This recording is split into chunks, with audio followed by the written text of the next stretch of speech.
Hello दोस्तों, veterans नमस्कार। मैं दीवान सिंह बोल रहा हूँ।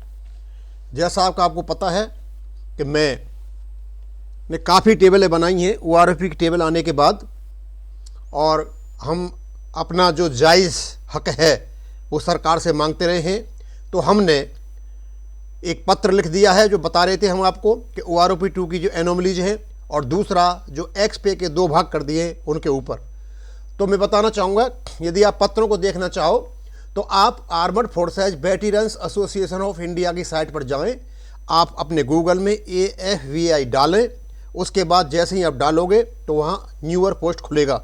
AFVI armoured forces veterans association of India, पहले फेसबुक आएगा, फिर न्यूअर पोस्ट आएगा। वहाँ जब आप क्लिक करोगे तो वहाँ आपको ये पूरी की पूरी लेटर मिल जाएंगे। लेकिन उससे पहले मैं बताना चाहूँगा कि ये जो armoured forces veterans association of India है, ये नेशनल लेवल ऑर्गेनाइजेशन है सैनिकों का। इसका चेयरमैन श्रीमान GS सिद्धू जी हैं और इसका जनरल सेक्रेटरी मिस्टर स्वयं मेरा नाम दीवान सिंह है। आप डेली मेरे वीडियो देखते हो, मैं हूँ। और साथ में आप डेली जो कहा करते थे कि हमें आपके फ़ोन नंबर चाहिए, तो यहाँ आपको कंप्लीट डिटेल्स हमारी मिल जाएंगी। और उसके बाद आपको यहाँ पर चेयरमैन का नंबर मिलेगा, वाइस चेयरमैन का नंबर मिलेगा, जनरल सेक्रेटरी का नंबर मिलेगा, ट्रेजरर का नंबर मिलेगा, और जो प्रेसिडेंट्स हैं हमारे स्टेट्स के उनके सारे नंबर मिल जाएंगे। पहले मैं उनको दिखा देता हूं, फिर मैं आपको बताऊंगा कि जो हमने लेटर लिखे कहाँ लिखे, ये हमारे ऑल ओवर इंडिया के प्रेसिडेंट्स हैं। अब मैं आपको बताना चाहूँगा, केवल मैं आपको बहुत ज़्यादा डिटेल्स में वो बताऊंगा जो OROP 2 का लेटर है, लेकिन साथ में एक XP का लेटर भी लिखा हुआ है। और आप इसको अपने पैड पर या अपने फ़ोन पर एनलार्ज करके इसको आराम से पढ़ सकते हो। हमने इसमें लिखा है कि आपने जो OROP टेबल में XP की दो प्रकार की जो टेबलें क्रिएट कर दी हैं वो गलत हैं, आप इनको ठीक करें। और इसके लिए हमने उनके लिए साथ में ये लगा रखा है, कुछ लेटर लगा रखे हैं, और ये लगा रखा है कि आर्मी के जो कौन कौन से ट्रेड हैं जिनको 6200 का अलाउड है, साथ में एयरफोर्स के कौन कौन से हैं जिनको 6200 का अलाउड है, और साथ में ही हमने एक EPPO लगा रखा है जो एयरफोर्स के सार्जेंट हैं। और एयरफोर्स के सार्जेंट जो 2016 के हैं, उसने नोशनल पे फिक्सेशन में उनको 6200 रुपये दे रखा है। तो ये नहीं हो सकता कि आप दो भी और बाद में नहीं भी दो। तो हमने कहा है कि इस पर ध्यान दिया जाए, सहानुभूतिपूर्वक इसको अच्छी तरह से विचार विमर्श करके ये OROP की टेबल में इंसर्ट किया जाए, क्योंकि OROP की जो 2018 की जो फिगर्स हैं दो नहीं हो सकती, क्योंकि नोटिफिकेशन के अनुसार केवल और केवल एक ही फिगर हो पाएगी। और ये दो फिगर जो बना दी हैं 3600 की प्री 2016 और पोस्ट 2016, ये आर्टिफिशियली क्रिएटेड फिगर्स हैं, इनको ठीक किया जाए। अब दूसरा लेटर जो हमने लिखा है, जिसको हम बता रहे थे सॉल्यूशन टू OROP 2 एनोमलीज, हमने लिखा है प्राइम मिनिस्टर जी को कि जो OROP में जो आपकी एनोमलीज आई हुई हैं उनको JCOR के और इक्विवेलेंट्स के 7 नंबर टेबल में उसको आपको कैसे करना है। तो हमने लिखा है इनको, द ऑनरेबल प्राइम मिनिस्टर को लिखा है, government of India, defence minister government India, defence secretary ministry of defence, the joint secretary DSW respected को लिखा है। और ये हमारे 26 तारीख को गया हुआ है। और उसके बाद में हम बताना चाहेंगे कि इसका जो हमने कहा उनको, we felt very proud and privilege to convey our happiness and pleasure with regard to OROP 2 announcement made by the government on 23 December 2022 and on 4 January 23 in the form of notification. जब आप 23 दिसंबर को और 4 जनवरी को 2023 को notification निकाला और जो declaration किया, हम बड़े खुश थे। लेकिन जब टेबलें आई आपकी, उस समय हमारी डैश टू द ग्राउंड, हमारी सारी उम्मीदों पर पानी फिर गया और आपकी जो टेबल है वो बिल्कुल ठीक नहीं है। It was expected that the team that would work on the tables will reflect utmost honesty towards officers and JCOR and equivalents. हमें आशा थी कि जो टीम टेबल बना रही है वो टीम हमारे जो है सही प्रकार से अपना काम करेगी और हमारे ऑफिसर्स और JCOs के प्रति बराबर का भाव रखेगी। लेकिन टेबल नंबर 100 में ऐसा नहीं हुआ है। डेफिनेशन और टेबल नंबर में क्या है कि उन्होंने एक बिल्कुल बाइस्ड मेंटेलिटी से काम किया है JCOR की तरफ। The definition of OROP notification is religiously applied in case of officers. जो OROP के डेफिनेशन है उसमें ऑफिसरों के प्रति ईमानदारी धार्मिक रूप से निभाई गई है, लेकिन जो आप JCOR और इक्विवेलेंट से उनको दूषित कर दिया गया है। The 3% annual increment growth is perceived in officers tables or even more, but the growth in JCOR equivalent table number 7 is disappearing and is negligible. Let us paste some charts based on the table 7 in case of JCOR equivalents and charts of measures based on the table number 1 and also some details of some. तो उसके बाद हमने इसको क्या किया है कि इनमें हमें कुछ टेबल लगाए हुए हैं। तो पहला टेबल है हमारा यहाँ पर सिपाही बाई ग्रुप का लगा रखा है हमने, और सिपाही का बाई ग्रुप का है। आप देखोगे तो हाँ इसमें वृद्धि है, लेकिन बहुत ही कम वृद्धि है, और ये बिल्कुल सेल्फ एक्सप्लेनेटरी चार्ट है। आप इसको बड़ा करके देखोगे तो आपको पता चल जाएगा। ऑनरेडी नायब सूबेदार ग्रुप एक्स, जो ग्रुप एक्स के ऑनरेडी नायब सूबेदार हैं उनको बिल्कुल ही क्लीन बोल्ड कर दिया है, सारा का सारा लाल में आ रहा है, और दोनों ही साइड में डिफरेंस भी नेगेटिव ग्रोथ है और उनकी परसेंटेज ग्रोथ भी बिल्कुल नेगेटिव आई हुई है। ये चार्ट भी हमने लगा दिया है। उसके बाद है नायब सूबेदार एक्स ग्रुप, और उसके बाद इन्होंने जो हमने लगाए नायब सूबेदार एक्स ग्रुप का लगाया हुआ है, और ये नायब सूबेदार एक्स ग्रुप में भी आप देखोगे शुरू में वृद्धि नहीं हुई है, बीच में वृद्धि हो गई है और बाद में वृद्धि हुई है। पता नहीं, ये तो कहते हैं कि हमने लाइव फिगर ली है 2018 की, लेकिन यहाँ से कोई भी ये चीज़ परिलक्षित नहीं होती है कि इन्होंने कोई लाइव फिगर ली है। केवल और केवल एक लापरवाही बढ़ती गई है। और उसके बाद आपका है सूबेदार एक्स ग्रुप, लगभग उसी के साथ सूबेदार एक्स ग्रुप के साथ हुआ है। और उसके बाद जब आप आओगे सूबेदार बाई ग्रुप, टोटली नेग्लिजिबल, कोई ग्रोथ नहीं है, बिल्कुल ही मार करके रख दिया है। और उल्टा जो ORP1 की जो टेबल थी उससे भी कम कर दिया, जो ये कर नहीं सकते थे। ORP1 की टेबल से कम फिगर ये कर नहीं सकते थे। हमें पता नहीं ये कहाँ से इन फिगरों को लेकर के आए हुए हैं। और उसके बाद जब आगे चलेंगे हम, तो हमें आप उनको बताया कि हमने ये देखा कि यहाँ पर एक हमने ये मेजर्स का वो दे रखा है, एक टेबल दे रखी है मेजर्स की। इस मेजर की टेबल में देखोगे ये माइनस AMC, ADC और RBC है।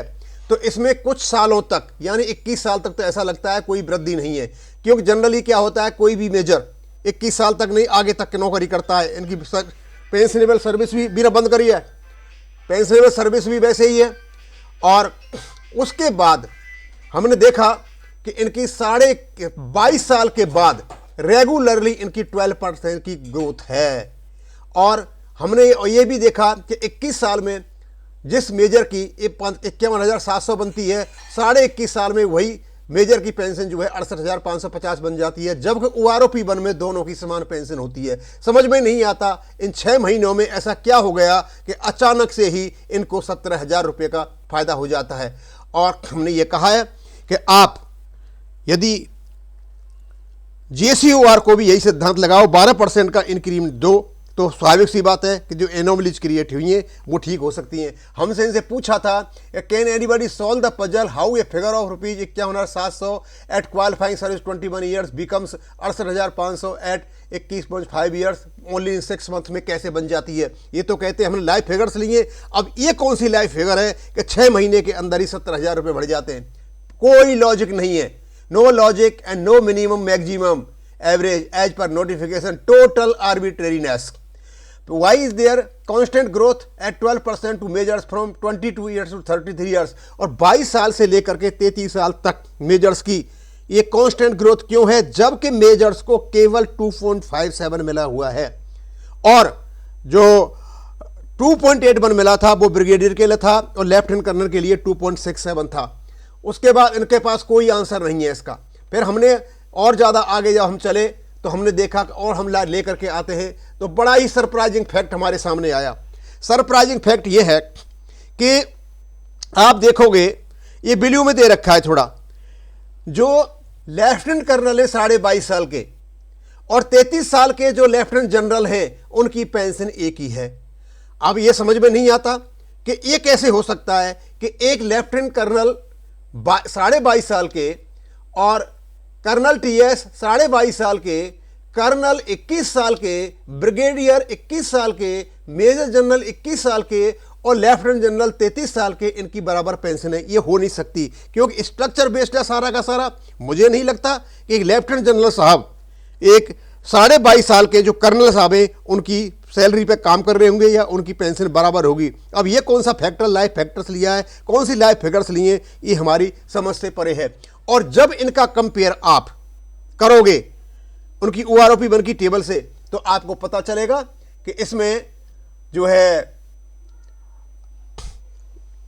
9.81 की कांस्टेंट ग्रोथ है जो ब्लू वाले में है। और यहां पर भी आप देखोगे कि आपकी जो काफी कुछ समानता है इनकी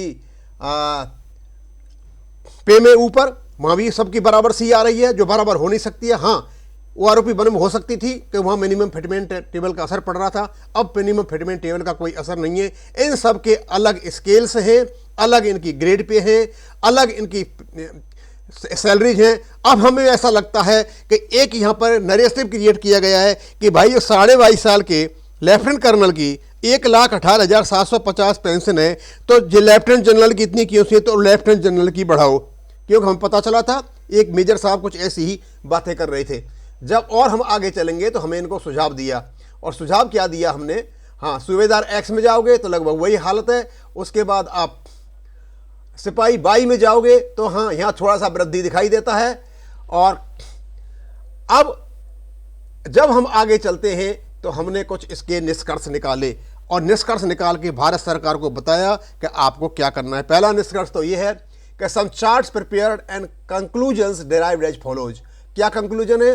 there is no increase for subedar group Y and honorary naib subedar group X. There is minor positive and negative growth for honorary naib subedar group Y, naib subedar group X and subedar group X. There is constant positive growth for officers after their pensionable service. जब pensionable service हो जाती है officers की तो उनकी constant growth है, लेकिन हमारी नहीं है, JCOR की। Though there is a little positive growth for from sipahi to havildar but it lacks accuracy. हाँ, थोड़ी ग्रोथ है सिपाही से लेके हवलदार तक, लेकिन ये सही नहीं है, ये लाइव फिगर नहीं है। हमने बताया उनको कि after analysing the fact and figures we have derived 2 logical conclusions to implement OROP for officers and POR। पहली बात तो यह है कि हमने 2 नियम निकाले, क्योंकि क्या क्या है, क्या हमारे लिए और ऑफिसर्स के लिए क्या कोई अलग है ये नियम? नहीं। फिर है notification speaks of averages based on maximum and minimum of 2018। दोनों के लिए 2018 का मिनिमम और मैक्सिमम लेना है, और यही इनके सर्कुलर 666 में कहा गया है। 3% annual growth is equal to officers and JCOR, और 3% की जो एनुअल इंक्रीमेंट लगता है दोनों के लिए बराबर है। Formula applied for officers must be applied for JCOR। इसलिए कंक्लूजन निकल करके आता है इस समानता पर कि जो आपने फॉर्मूला ऑफिसर्स के लिए अपनाया है वो ऑफिसर JCOR के लिए अपनाया जाए। अब ये फॉर्मूला क्या है और कैसे समस्या आराम से सुलझ सकती है? पहला, द पेंशन ऑफ 33 ईयर्स और 30 years is transfer to lower qualifying service as in the case of officer shown above. Majors में दिखाया गया है कि 33 साल और 30 साल की जो पेंशन है लोअर क्वालिफाइंग सर्विस को दी जाए, जैसे आपने ऑफिसर को दे रखा है। An equal growth of 12% as given to majors be given to all JCOR equivalent. और जो 22 साल के बाद मेजर्स को इक्वल ग्रोथ 12% की दी गई है, उसी प्रकार आप JCOR को दें। इस बार को सॉल्यूशन करें, और जब अगली बार OROP थर्ड आए उस समय, क्योंकि अब ये प्रोसेस दोबारा हो नहीं सकती, तो उस समय आप लाइव फिगर के आधार पर, चाहे भले ही OROP घट जाए कोई बात की नहीं है, लेकिन इस समय जो आपने एनोमलीज और इनकंसिस्टेंसी क्रिएट की है, इसको हटाने का एक ही तरीका है। तीसरा, the table 8 is made applicable to all eligible pre 2016 pensioners के लिए टेबल 8 जो 8 है एक्स को बनाई जाए। Circular 630 is not applied to honourable subedars as the same was not properly applied previously now rejected flatly. जो 631 सर्कुलर भारत सरकार ने निकाल रखा है उसको प्रॉपरली अप्लाई नहीं किया गया है, इसलिए इसको भी सबके लिए प्रॉपरली अप्लाई किया जाए। और ये नीचे जो चेयरमैन साहब हैं और जनरल सेक्रेटरी ने सिग्नेचर किया है, और हमने आज ये लेटर प्राइम मिनिस्टर ऑफिस को भेज दिया है। ये लेटर भी भेज दिया है और एक्स ग्रुप वाला भी भेज दिया है, और आप आराम से यदि किसी से बात करना चाहो तो बड़े आराम से बात कर सकते हो। और यहाँ पर सब कुछ दे रखा है पूरा साइट का, मैंने साइट ही डाल दिया यहाँ पर। अब मैं इसको यहाँ ही ख़त्म करूँगा। थैंक यू, धन्यवाद।